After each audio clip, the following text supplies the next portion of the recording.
I pressed the silver blade against my palm, watching the skin split open like ripe fruit.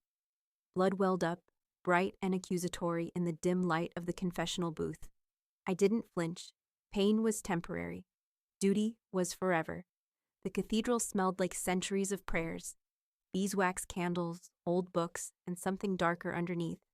Incense, maybe, or just the accumulated weight of all those whispered sins. My knees ached against the hard wooden kneeler, but I stayed put. The discomfort felt right somehow. 3 drops of blood splattered onto the ancient stone floor. One for the Father, one for the Son, one for the Holy Spirit. The old rituals die hard, even when you're planning something as unholy as murder.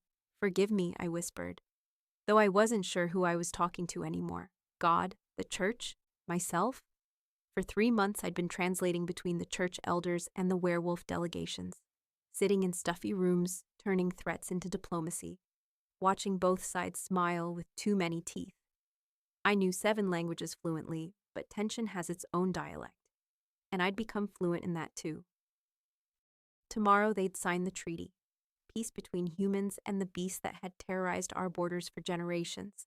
Everyone would shake hands, make promises, and I would kill Alpha Commander Rodney Hunter. The plan was simple enough.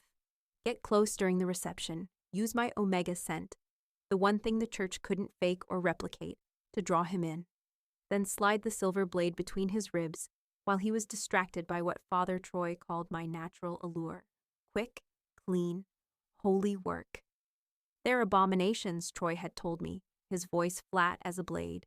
Demons wearing human skin. This treaty is blasphemy.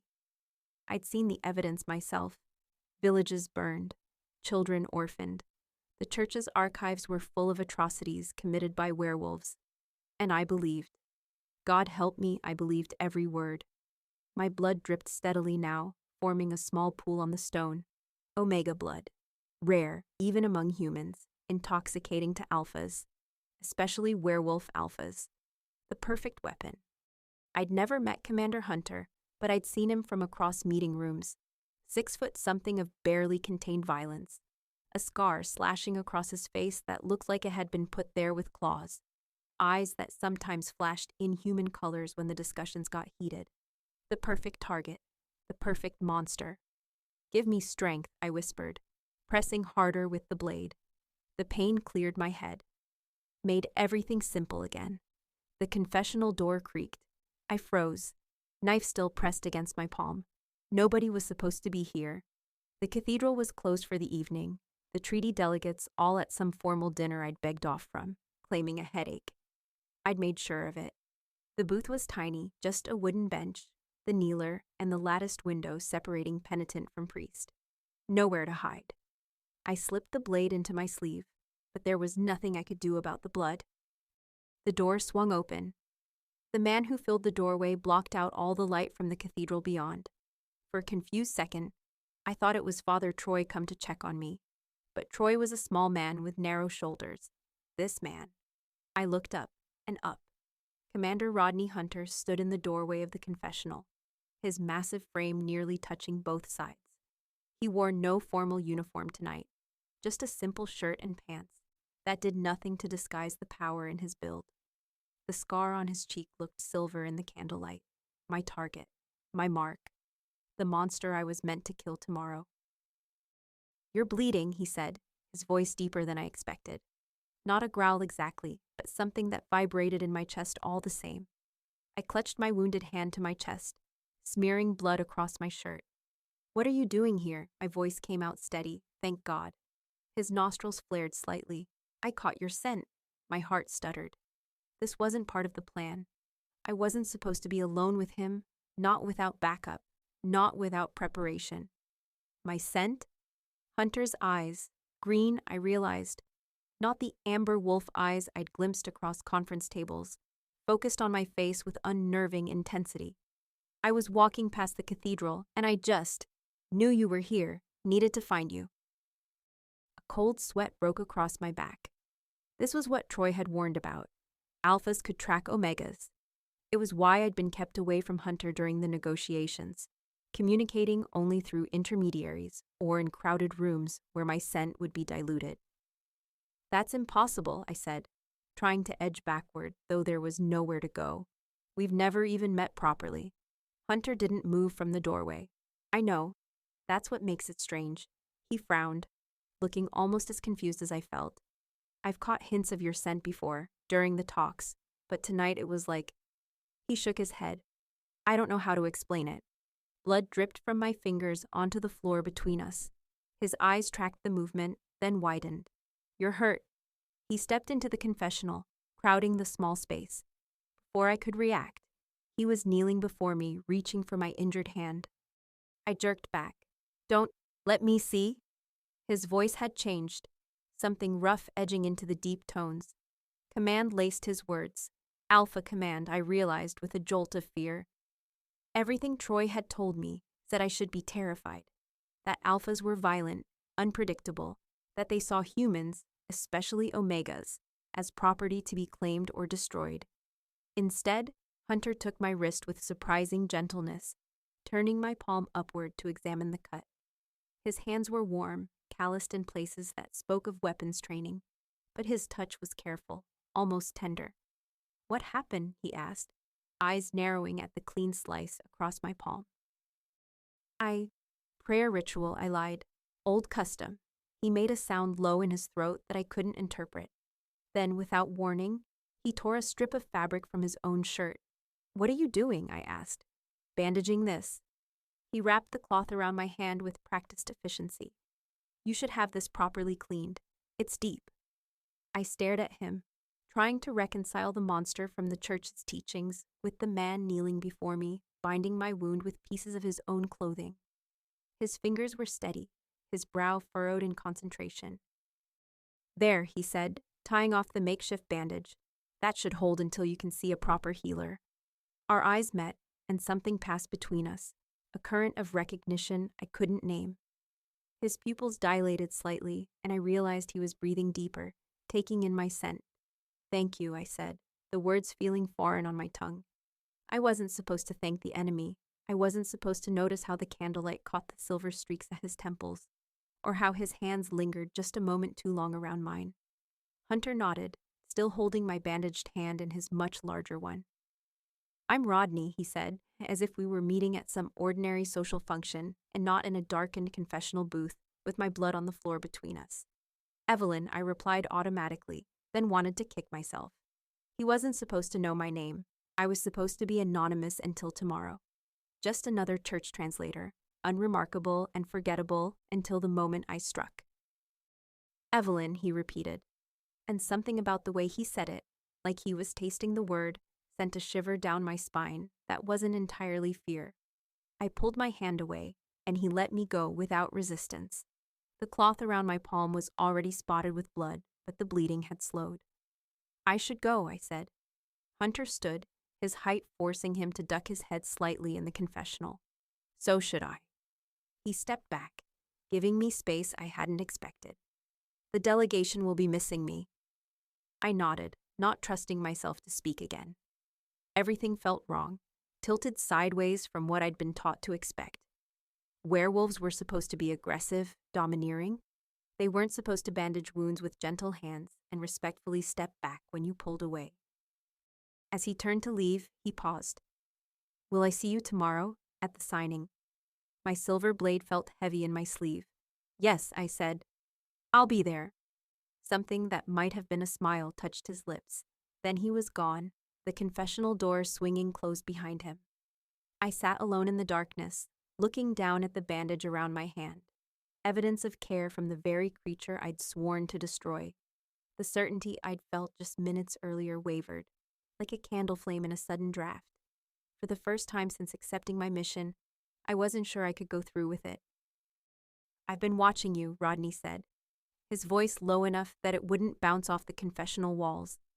During the negotiations, my stomach dropped. Had he known all along what I was planning? I shifted my weight, feeling the silver blade press against my forearm where I'd hidden it. Your gift with languages, he continued. It's remarkable. The way you bridge gaps between our people. It's not just translation. You understand the nuances, the cultural weight behind the words. It's just my job, I mumbled.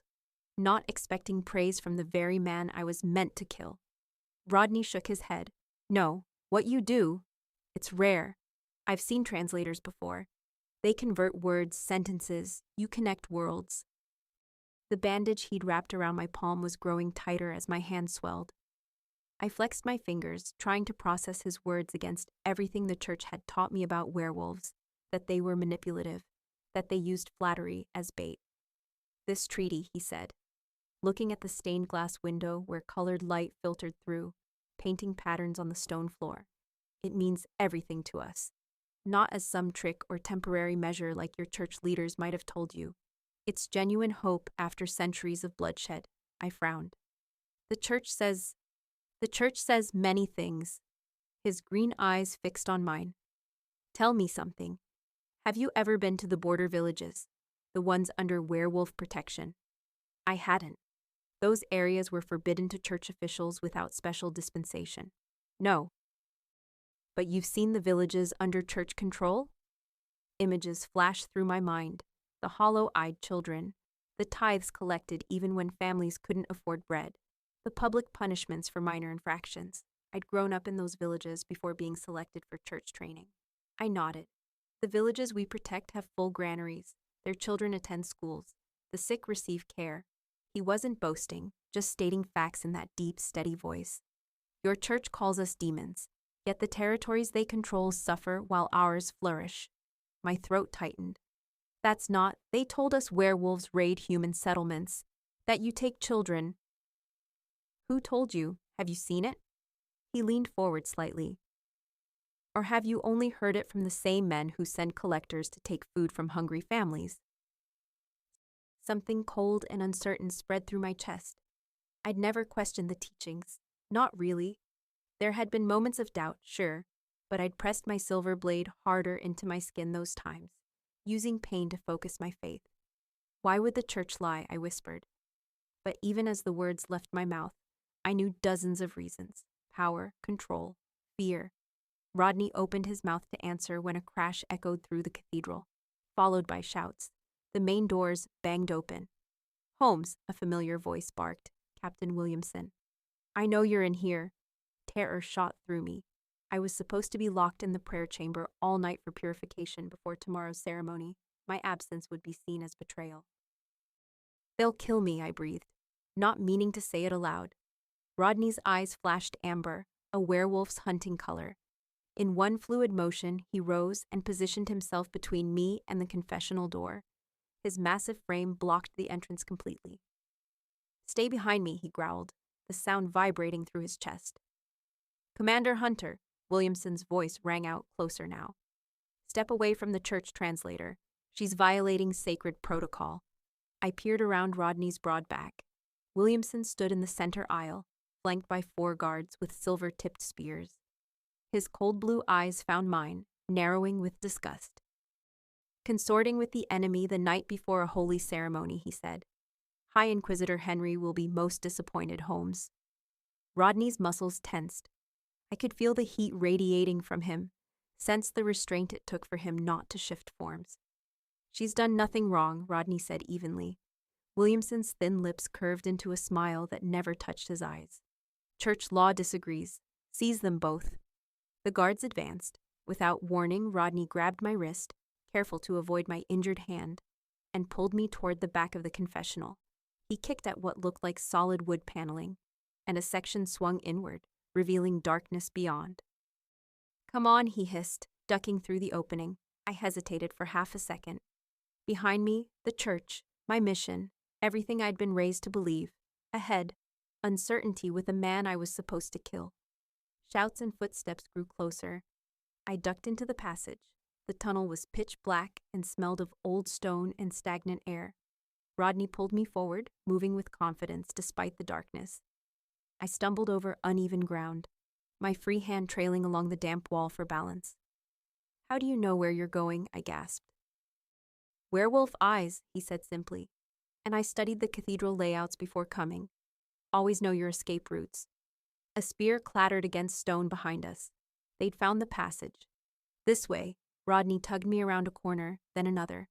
The sounds of pursuit grew fainter.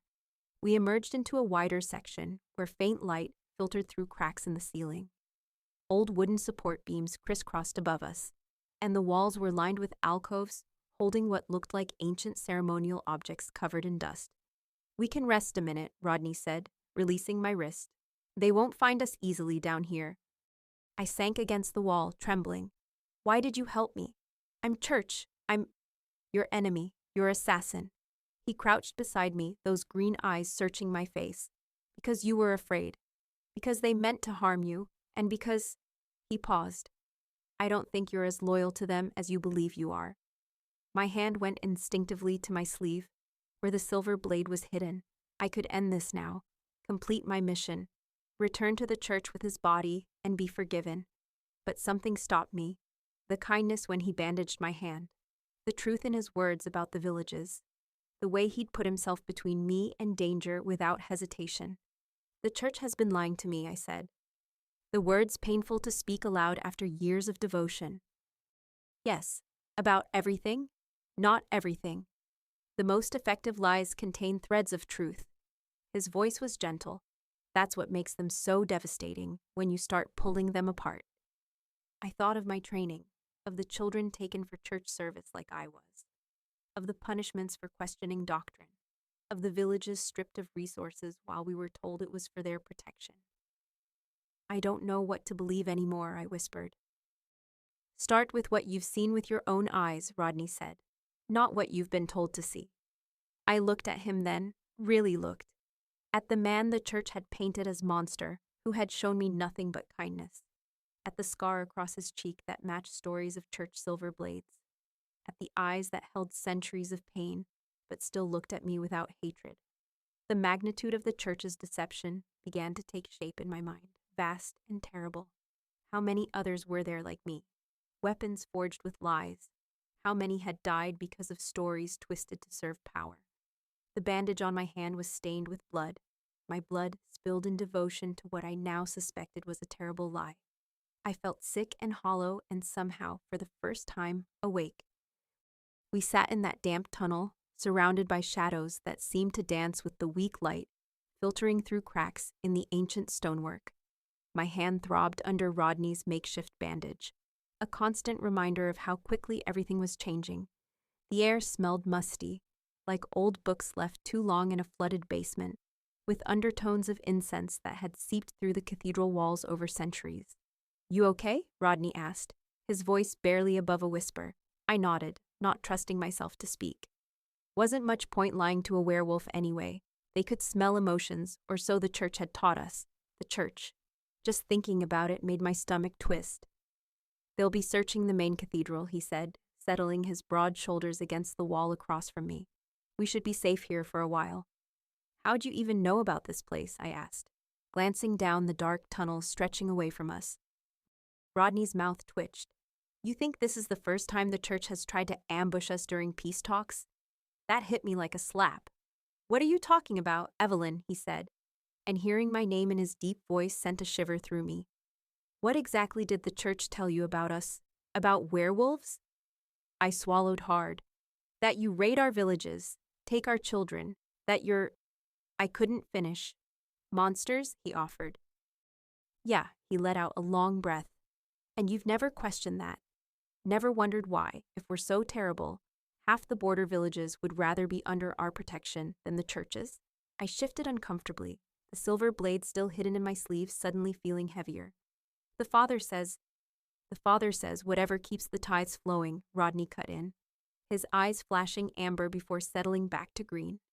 "Have you ever been to Westridge or Summerfield?" "No, those are church territories." "They are, and they're starving." His voice hardened. "Their people live in hovels while the priests have heated homes with glass windows. Children die of fever while medicine sits locked in church storehouses. That's because of werewolf raids," I said automatically, the words feeling hollow even as they left my mouth. Rodney just looked at me, pity in his eyes. "When was the last raid on Westridge?" "According to the church. 3 months ago, they took all the grain. 3 months ago, I was personally delivering grain to Westridge, because their children were starving. The church had taken their harvest as emergency tithes and left them nothing." My head started pounding. This couldn't be right. No, that's not. The church blames us for the suffering they cause, Rodney said quietly. They create the very monsters they warn against. A drop of water fell from the ceiling, landing with a soft plop between us. I stared at the spreading ripple in the tiny puddle, feeling like my whole world was that drop, falling, breaking apart, becoming something unrecognizable. Why would they do that? I whispered. War is profitable. Peace isn't. As long as people fear us, they'll pay for protection. They'll send their sons to the church guard. They'll give their last scraps of food as offerings. His eyes met mine. Fear keeps people in line, Evelyn. The truth of his words rang in my chest. I'd seen it myself, villages giving everything they had while priests grew fat, children going hungry while church coffers filled. But I'd been taught that was sacrifice, necessary for protection against the werewolf threat. What if there was no threat? There's something else you should know, Rodney continued, leaning forward slightly. About what you are. I tensed. What do you mean? You're an Omega. I know that, I said, defensive. That's why I was chosen for this mission. My scent attracts alphas, makes them vulnerable. The words tasted wrong now, like spoiled meat. Rodney shook his head slowly. That's not what an Omega is, Evelyn. Not even close. Then what am I? My voice cracked, betraying the fear underneath. You're a natural mediator, a bridge. His expression softened. Omegas don't make alphas weak. They make them strong in a different way. Your presence soothes territorial instincts. You help alphas from different packs work together without conflict. I let out a shaky laugh. That doesn't sound very useful for the church. It's not, he agreed grimly, but it's incredibly valuable for peace, which is why they've been trying to eliminate Omegas for generations. The chill that went through me had nothing to do with the damp tunnel. Eliminate? Rodney nodded, his face grave. The communion wine. It contains trace amounts of wolfsbane, not enough to harm most people, but enough to prevent Omega births. They've been poisoning their own people to ensure there would never be enough natural mediators to forge lasting peace between humans and werewolves. My hand went to my throat, remembering all the times I'd sipped the sweet wine, feeling the burn as it went down. I'd always thought it was the blessing taking hold. How did I survive then? I asked. You probably didn't take communion regularly. Maybe you were sick on important days, or lived in a remote village with infrequent services. He was right. Growing up, I'd been chronically ill every winter, missed weeks of church at a time. The priest had called it a trial from God. Maybe it had been a blessing instead. There's more, Rodney said, his voice gentling in a way that made my heart race with dread. That blade you're carrying, the one you were going to use on me. I froze. How did you? I could smell the silver the moment I entered the confessional, but I didn't understand until I saw Captain Williamson's reaction. He held out his hand. May I see it? My fingers twitched toward my sleeve, hesitating. The blade was my last connection to everything I'd believed. To hand it over felt like final surrender, but what was I holding on to? Lies? Slowly, I pulled the silver dagger from its hiding place and placed it in his palm. Rodney turned it over carefully, using the edge of his shirt to avoid direct contact with the metal. Look, he said, tilting it so I could see markings etched near the hilt. I'd never noticed them before, tiny symbols partially hidden by the ornate design. What are those? I leaned closer. Church markings, but not just any. These are specific to the Inquisition branch. If you'd used this on me, then been killed in the process, it would look like werewolves murdered me, I whispered, the pieces clicking into place with sickening clarity. After I killed you, Rodney nodded grimly. The treaty would collapse. Humans would demand vengeance. The church would have their war, one that would devastate both our populations while they profited from weapon sales and land grabs. My stomach lurched. I scrambled to my feet and barely made it 3 steps before emptying what little was in my stomach against the tunnel wall. I retched until nothing came up but bile, tears streaming down my face. I felt Rodney's presence behind me, not touching but close. They were never going to let you live, Evelyn. You were a tool, a weapon to be discarded after use. I wiped my mouth with the back of my hand, the bandage he'd wrapped earlier now dirty and coming loose.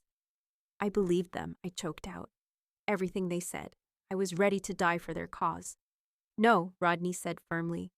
You were ready to die for what you believed was right. There's a difference. I turned to face him, seeing not the monster I'd been trained to kill, but a man trying to protect his people. Trying to protect me, despite knowing what I'd planned to do. I was a fool, I said. You were a prisoner, he corrected, just like everyone else under their control. The weight of truth settled over me like a shroud. I wasn't a holy warrior. I wasn't a chosen one. I was a pawn, disposable and deceived, meant to die triggering a war that would kill thousands. I looked down at my trembling hands, the bandage Rodney had given me stained with my blood, and realized I didn't know who I was anymore. We crept through the last stretch of tunnel, hunched over like a couple of thieves. My knees ached from all the crawling, and the damp had soaked through my skirts. Rodney stopped suddenly, holding up one hand. Something's wrong, he whispered. I can smell fear, a lot of it. I didn't have his wolf senses, but I could feel it too, a heaviness in the air that made my skin prickle. Rodney pressed his ear against the wall, then felt around until he found a loose stone. He worked it free, revealing a small gap. Daylight streamed through. Take a look, he said, but stay quiet. I peered through the opening and had to clap my hand over my mouth to keep from gasping. The cathedral square was packed with church guards, at least 50 of them, all armed to the teeth. They'd formed a ring around the werewolf delegation, who knelt in the dirt with their hands bound behind them. Alpha King Jude Stark was at the front, his massive frame unmistakable even from this distance. Blood matted his silver-streaked hair, and his ceremonial robes were torn and filthy. Jesus, I whispered. My stomach dropped like I'd stepped off a cliff. They've taken them all hostage. Rodney's face went hard as stone. Can you see the others? Are they hurt? I squinted through the gap.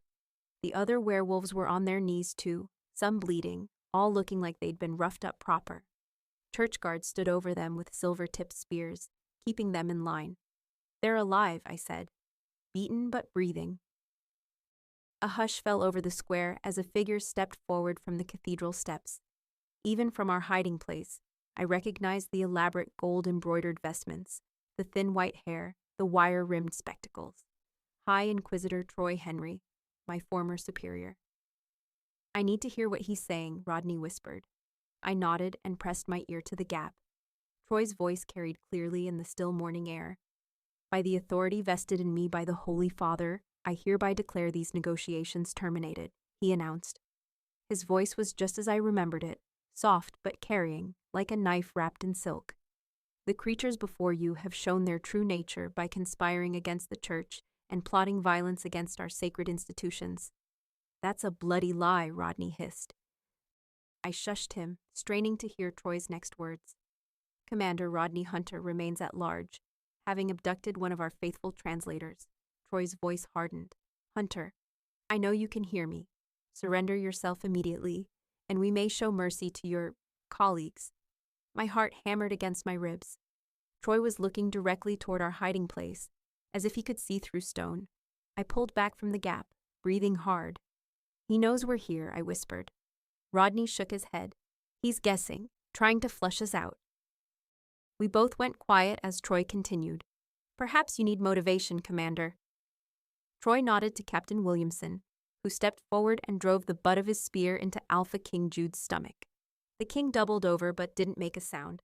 For every hour you delay, one of your pack will forfeit a limb, Troy called out. Beginning with your precious Alpha King. I watched Rodney's face change, fury building behind his eyes, muscles coiling like he was about to burst through the wall. I grabbed his arm. Wait, I hissed. That's exactly what they want. He looked at me, nostrils flaring. I can't let them torture my king. Listen, I urged, pressing my ear back to the gap. Troy was speaking more quietly now, addressing the guards rather than calling out to us. When they attack, and they will attack, we must be prepared, he was saying. Their assault on holy ground will give us the justification we need. The faithful across all territories will rise up when they hear werewolves massacred priests and acolytes in the cathedral itself. I felt sick. The pieces clicked together in my head like a puzzle I never wanted to solve. They're going to torture them until the werewolves can't control themselves anymore, I whispered. Then when they fight back. The church claims it was an unprovoked attack and declares holy war, Rodney finished, his voice hollow. Our brothers in other cities await only our signal, Troy continued outside. Once the beasts have shown their true nature, we'll eliminate them entirely while bringing all human territories under church protection. I pulled back from the gap, my mind reeling. This was the plan all along, I said. The treaty negotiations were never real. No, Rodney said.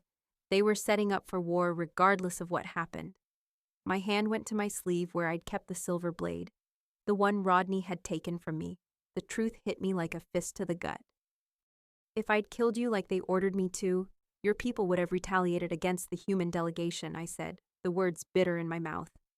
And if I failed? They had this backup plan ready, Rodney nodded. Manufactured martyrdom.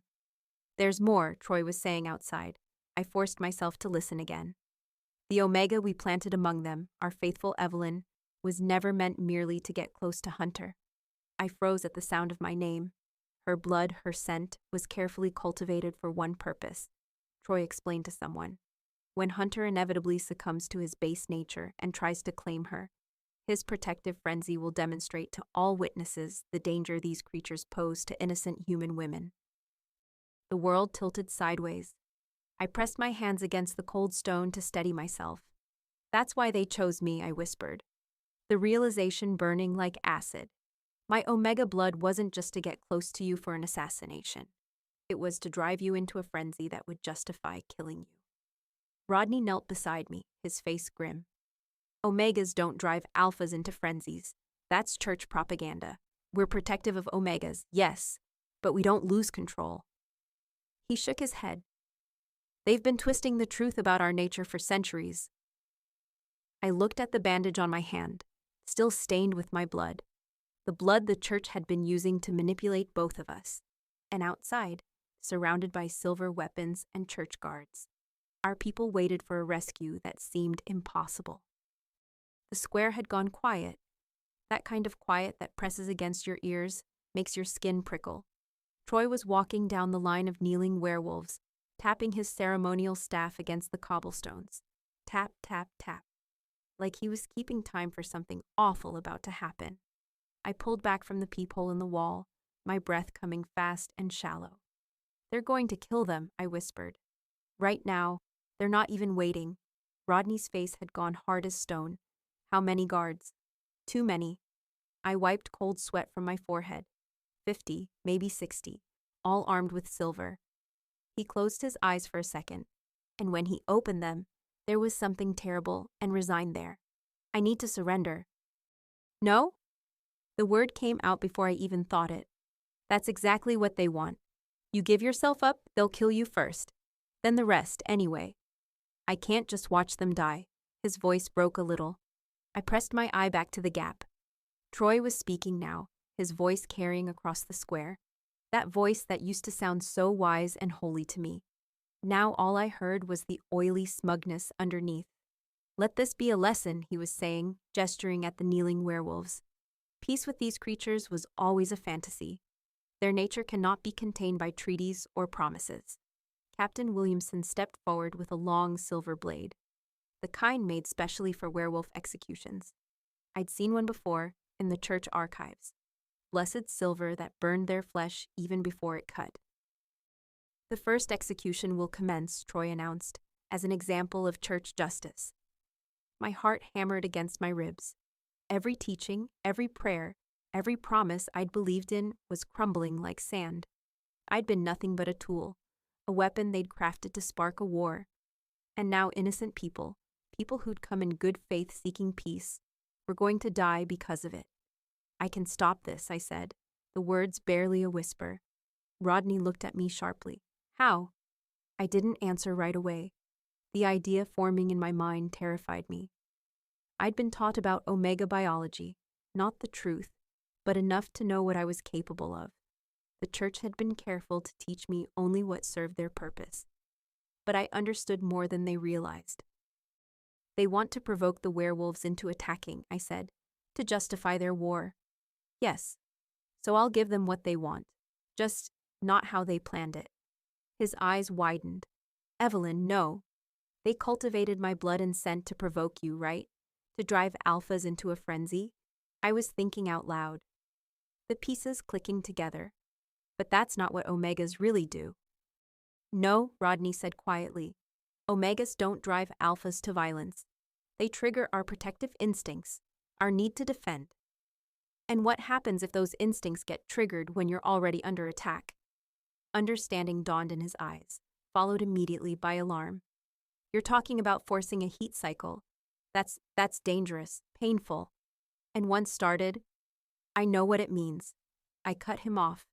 My hands were shaking, but my mind was suddenly clear. It means I'll be bonded. To you, probably, since you're the alpha I've had the most contact with. Outside, Troy was still talking, drawing out the moment for maximum terror. Captain Williamson had positioned himself behind Alpha King Jude, the silver blade gleaming in the sunlight.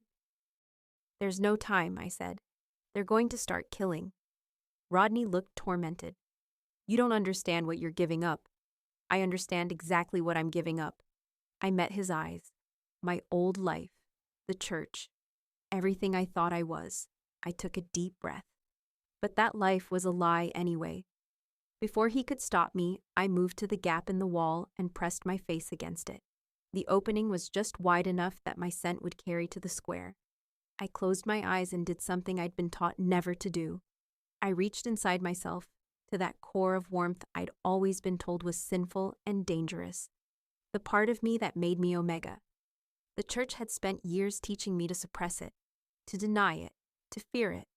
But now I embraced it, called to it, forced it to the surface. At first, nothing happened. Then pain shot through my lower abdomen, a cramping heat that made me gasp. My skin flushed hot, then cold, then hot again. Sweat broke out all over my body. My heartbeat thundered in my ears. Evelyn, Rodney's voice sounded strained. You're sent. I couldn't answer him. The change was sweeping through me like wildfire, every nerve ending suddenly alive and screaming.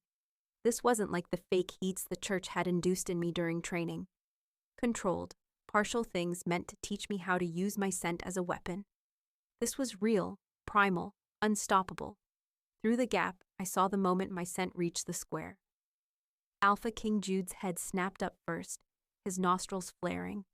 Then, like a wave, every werewolf in the delegation tensed, their postures changing from defeated to alert. The guards didn't notice, still focused on Troy's speech. Williamson raised his blade. That's when it happened. A sound tore through the air, a roar that didn't sound human or wolf, but something ancient and terrible in between.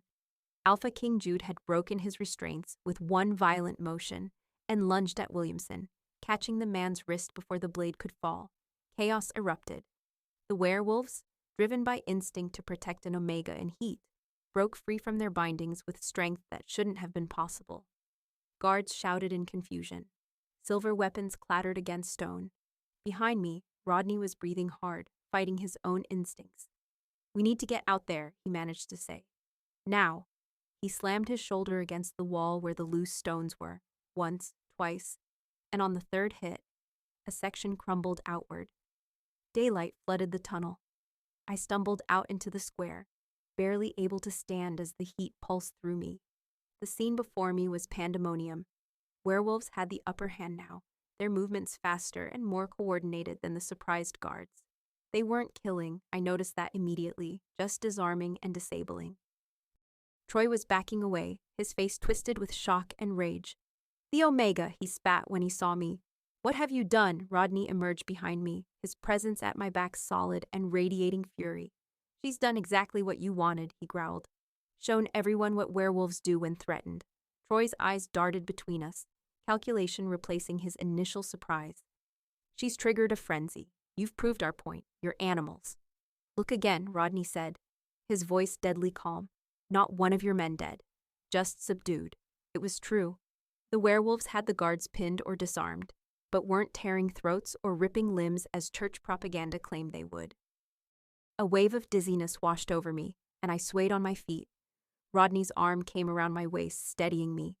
The moment he touched me, something clicked into place, a connection that hadn't been there before, I could feel his emotions like they were my own: concern, protectiveness, and something deeper I couldn't name. Alpha King Jude approached us, blood still matting his hair, but standing tall now. "Commander," he acknowledged Rodney, then turned to me. His eyes were knowing. "Omega, you've made a sacrifice today." I nodded weakly. Not much of a sacrifice to give up a lie. Nevertheless, he looked between Rodney and me. The bond is forming. I felt it too. Threads of connection weaving between Rodney and me, strengthening with each passing second. It should have terrified me. The church had taught that such bonds were enslavement, the ultimate corruption of human will. But it didn't feel like chains. It felt like finding solid ground after a lifetime of drifting. "We need to get her somewhere safe," Rodney said to Jude. "The heat will get worse before it stabilizes." Troy was still watching from a distance, surrounded now by his own guards. "This changes nothing," he called out. "The church will hunt you all down, and her most of all, the traitor Omega." I looked at him, this man who had guided my life for years, who had shaped me into a weapon for his cause. I should have felt shame or fear. Instead, I felt only clarity. "I know what I am now," I called back, my voice stronger than I expected. "And what you are too." Rodney's arm tightened around me. Through our new bond, I felt his pride, his concern, and something else blooming, something that felt dangerously like devotion. As we turned away, the reality of what I'd done settled over me. There was no going back. Not to the church, not to my old identity, not to the person I'd been trained to be. I'd tied my fate irrevocably to the werewolves I'd been taught to hate. To Rodney specifically. A supernatural bond that couldn't be broken. And strangest of all, I didn't regret it. Not one bit. The sound hit me first. The unholy crack of stained glass shattering, raining down in jewel-toned daggers. I ducked, hands over my head, as a 100-year-old window depicting the Holy Father exploded inward. One moment we'd been standing in the square, the next all hell broke loose. Church guards poured from the cathedral doors, silver weapons gleaming, and our brief moment of triumph went up in smoke. "Get behind me," Rodney shouted, shoving me backward as 3 guards rushed him at once. I stumbled against the stone wall, my body burning from the inside out. The heat was getting worse, making everything shimmer and pulse around me. The cathedral I'd walked through every day for months had transformed into something from a nightmare. Sacred space turned slaughterhouse. Werewolves and church forces clashed beneath the vaulted ceilings. Blood splattered across marble floors where penitents had knelt just hours earlier. The air tasted like copper and incense. A guard went flying past me, thrown by one of the werewolves, and crashed into the baptismal font. Water and blood mingled on the tiles. My heart hammered so hard I could barely breathe. Through the smoke and chaos, I spotted Rodney tearing through the guards like they were made of paper. His movements weren't human anymore, all fluid grace and terrifying power. His eyes glowed amber in the dim light, fixed on me across the cathedral floor. He was fighting to reach me, I realized. The bond between us pulled like a physical thing, a tether I could almost see. "Fall back to the transept," Alpha King Jude bellowed from somewhere to my left. His voice carried even through the din of battle. I pressed my back against a pillar, trying to make sense of the madness. Williamson was ordering his men into formation, their silver spears forming a deadly wall. 3 werewolves lay wounded near the altar, their companions desperately trying to drag them to safety. A memory flashed, the cathedral floor plans I'd studied as part of my preparation. There was a passage behind the sacristy that led to the crypt, and from there to the gardens. If we could get the wounded through that passage.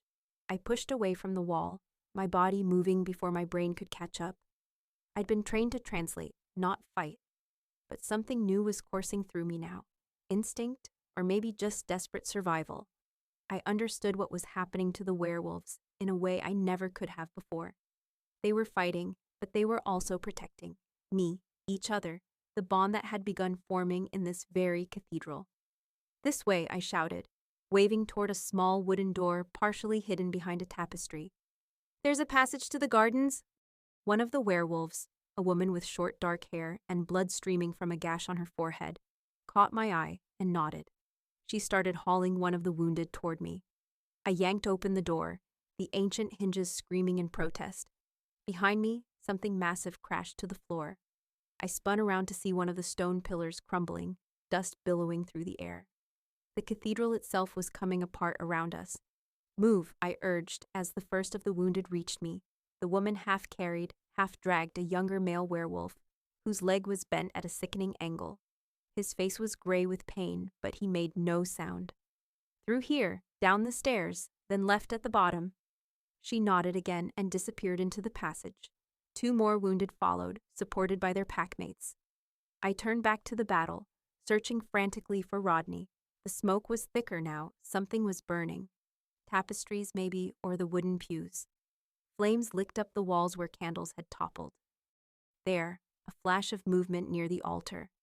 Rodney was grappling with Williamson, the captain's silver spear between them. Even from this distance, I could see Rodney's hands blistering where they gripped the silver shaft, but he didn't let go. With a roar that shook the rafters, he wrenched the spear away and snapped it in 2. "Rodney!" I screamed over the chaos. "This way! I found a way out!" His head whipped around at the sound of my voice. Our eyes locked across the burning cathedral, and I felt something pulse between us. Relief, determination, a wordless communication that transcended the noise and violence. He nodded once, then turned to shout something to Alpha King Jude. I ducked back into the passage, leading another wounded werewolf through. The narrow stone corridor was cool and dark after the inferno of the cathedral. I guided them with one hand against the wall, remembering the path from countless late nights studying the building's layout. "Left here," I called back, "then straight until you see light." My head was spinning, the heat in my body making it hard to think straight. Every few steps I had to stop and lean against the wall, waiting for a wave of dizziness to pass. The Omega transformation was taking its toll, but there wasn't time to rest. When I returned to the cathedral for the 3rd time, the scene had shifted. More of the ceiling had collapsed, huge chunks of stone and timber blocking part of the nave. The church guards were retreating, pulling back toward the main doors. Alpha King Jude had rallied the remaining werewolves into a tight formation, pushing forward to secure our escape route. And there, in the center of it all, stood Troy Henry.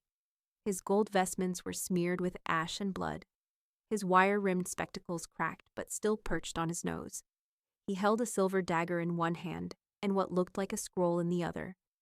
His thin lips moved in what might have been prayer or curse. I couldn't hear the words over the roar of the fire. Rodney was closing in on him, his expression one of cold fury. I'd never seen him look so dangerous, so utterly predatory. Troy saw him coming and backed up, his knuckles white around the dagger. "It's over, Troy," Rodney growled, his voice carrying even through the crackling flames.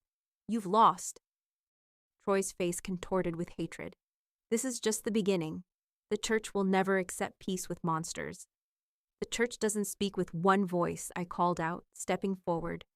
Both men turned to me. "And you don't speak for all of humanity." Troy's eyes narrowed when he saw me. "The Omega whore," he spat. "You betrayed your own kind." "No," I said, my voice steadier than I felt. "I just finally saw the truth about who my kind really is." He lunged then, not at Rodney but at me, silver dagger flashing in the firelight. I stumbled backward, too slow to dodge, but Rodney was faster. He intercepted Troy mid-leap, catching him by the throat. There was a sickening crack, and Troy went limp, his body crumpling to the floor like a discarded puppet. The dagger clattered against the stone, spinning to a stop at my feet. For a moment, everything seemed to freeze. The fighting had stopped. The only sounds were the crackling of flames and the groaning of the cathedral's failing structure. A beam crashed down somewhere behind the altar, sending up a shower of sparks. "We need to go," Rodney said, reaching for me. His hand found mine, fingers intertwining. "This whole place is coming down." I nodded, unable to speak. My eyes were fixed on Troy's body, sprawled amid the debris. The man who had manipulated me, who had planned to use me to start a war, who had filled my head with lies since childhood, gone in an instant. Rodney tugged me toward the passage. "Evelyn, now." I let him pull me away, through the door and into the relative safety of the stone corridor. Behind us, the remaining werewolves followed. Alpha King Jude bringing up the rear. We moved quickly through the darkness, the sounds of destruction fading behind us. The garden, when we finally emerged into it, was eerily peaceful. Moonlight silvered the herb beds and reflecting pool. The air was cool and sweet after the smoke and blood of the cathedral. I gulped it down, suddenly aware of how close we'd come to dying in there. The wounded had been gathered near the garden wall. Some of the werewolves were already tending to them, binding wounds with torn strips of clothing. Others stood guard, watching for any sign of pursuit. "They won't follow," Alpha King Jude said, coming to stand beside us. His face was streaked with soot and blood, but his eyes were clear. "Not tonight. They've lost their leader and their advantage." Rodney nodded, his hand still wrapped around mine. I could feel him trembling slightly, reaction setting in, or maybe the pain from his silver burns. I turned to examine his injured hands, but he shook his head. "I'll heal," he said softly. "Are you hurt?" "No," I whispered, though every part of me ached. "Just processing." A handful of human nobles had gathered at the far end of the garden, men and women I recognized from the diplomatic sessions. They looked shell-shocked, their fine clothes ruined, their faces pale in the moonlight. One of them, Lord Bennett, approached cautiously. "What happened in there?" he asked, looking from Jude to Rodney to me. Troy said the werewolves had violated the treaty terms, that they'd threatened violence. "He lied," I said simply. "He orchestrated all of this to prevent peace. The church, or at least his faction within it, never wanted the treaty to succeed." Bennett's eyes widened. "But the High Council authorized these negotiations. We've been working toward peace for years." "And Troy worked just as hard to undermine it," Rodney said. "He planted Evelyn as a translator, intending to use her to provoke an incident that would justify war." The nobles murmured among themselves, casting uncertain glances our way. I saw the moment when understanding dawned on their faces, the realization that they'd been pawns in Troy's game just as much as I had. As the survivors regrouped in the moonlit garden, I found myself standing beside Rodney, his arm around my waist, steadying me.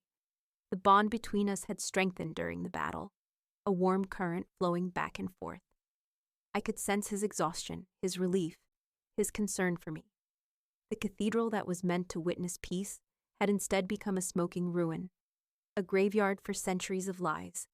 But standing there in the garden, surrounded by werewolves and humans alike, I realized my skills hadn't lost their purpose. They'd found their true one. "What happens now?" I asked softly, looking up at Rodney's face, silvered by moonlight. He looked down at me, his expression softening. "Now we rebuild. Together." I nodded, leaning into him. My former masters had tried to use me to burn the bridges between our peoples. Instead, I would help construct new ones, stronger than before. As Rodney's mate, as a translator between worlds, as someone who finally understood which side she belonged on. The real work was just beginning.